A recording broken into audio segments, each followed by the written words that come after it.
circuit faster than anyone has ever done since that track was actually reconfigured in 2007. That's the record. Although they said track records set in Tesla are deemed unofficial, but then just give it to him. 1 minute 18.47 seconds, 04 seconds. The new Hypersoft attire. That's how he lit up the screen on the day of the final preseason testing. And I think it's a good one for him. But if you check how Hamilton tried as much as possible to get closer to him, but he was able to finish it 1 minute 19.149 seconds from Mercedes. Just a little bit quicker than what he did last year. And who was third? Yeah, who was third, of course. We're talking about this guy, Sebastian Vettel. So you're talking about these three guys now. Okay. So those are three guys. I mean, Bottas is not here. Yeah, because I know you mentioned Bottas is not here, but Bottas somehow, I think he's a good driver. But from all indication, with what Daniel Ricciardo has been doing effortlessly, I mean, they just do it and he's smiling and he's just busy trying to break the record. And you're looking at him and saying, can he go for the title? That's a question that remains to be answered, and we will see. Fortunately for him, I mean, coincidentally, the first race of the season is going to be in Australia. He's Australian as well. So what better way to start off the season, perhaps with a win? March 25th, can he lay down the marker? Right in front of his own fans. Let's listen to him and also Fernando Alonso. I didn't think we'd get that much done. It was an optimistic plan, but we got through it, so that was good. I think I'll sleep well tonight, but it was a good bunch of laps, and obviously got some quick laps in there as well, so it's a good day. Yeah, the car felt great last week. It keeps feeling good this week as well, and I think we are ready. We put not enough laps probably the last 2 days, but all the laps we did were the quality ones, where we tested all the things that we wanted to have an answer. So we are more or less ready to Australia. Hopefully in the next 2 days we put more laps, but more for fun than for performance. Okay, a good one for Fernando Alonso. It was the fourth fastest. So I think that's a good one, not having good sign. The no blow-ups, no engine failure. Nothing. Right. Okay, that's a good omen for Fernando Alonso. Let's move on now, Cecilia. Let's talk about football now. Chelsea. Chelsea problems well documented, right? Defending champions. The defense of the title has been shambolic. There's no two ways to put it. And a legend of the club, Zola, we all know he's an absolute legend, and he's been, reacting to everything that is going on at Stamford Bridge. And for him, for him to come out and say, basically what he's saying is Chelsea have got problems. Yeah.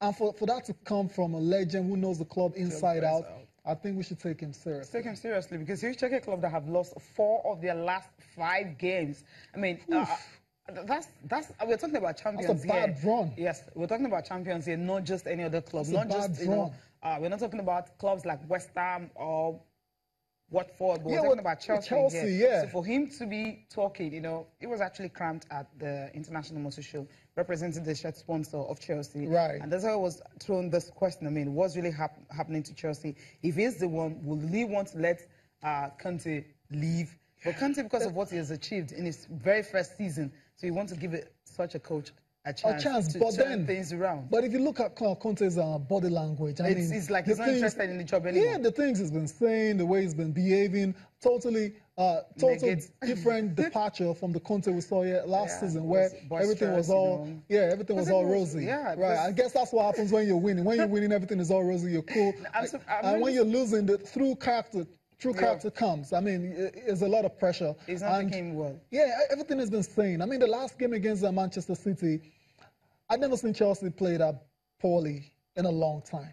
And Chelsea didn't show up at all. And you had Hazard playing as a false 9, and the ball hardly getting to him. And you have Pedro, and you have Willian. All of them, they were all poor on the day. And we have seen those kind of performances over and over again. They've lost scandalously some really bad things. They lost to Bournemouth. That Stamford Bridge 3-0 thereabouts. I mean, so it's been a really... Crystal Palace got their first victory of the season. Crystal Palace got the first win against Chelsea. And it's just been a very, very underwhelming season for Chelsea. And that's why a lot of questions are being asked. And the people that do know feel is on his way out. Conte is on his way out at the end of the season. But that's not for us to decide. That's for Roman Abramovich and the Chelsea management to decide. But yeah, let's get to the take and listen to Zola's take on everything Chelsea right now? There must be some problems, obviously, because by what I read, that it's not the same, it's not as good as it was last year. I don't hide that, but sometimes it's normal because you know, when the expectation after last year's are big, of course, then you might have a problem. But another one of this size on that, of course, knowing the value of Antonio, knowing what he can give to the club, I wish so. But again, I'm another one who makes the decisions, and I respect anyway the decisions of the club. I don't know, I never heard of that, and obviously because of my legacy with Chelsea, they always put me in different jobs. So I don't know what the future is for me, whether it's going to be on Chelsea or not, to be honest. But it's a club that I always keep very close.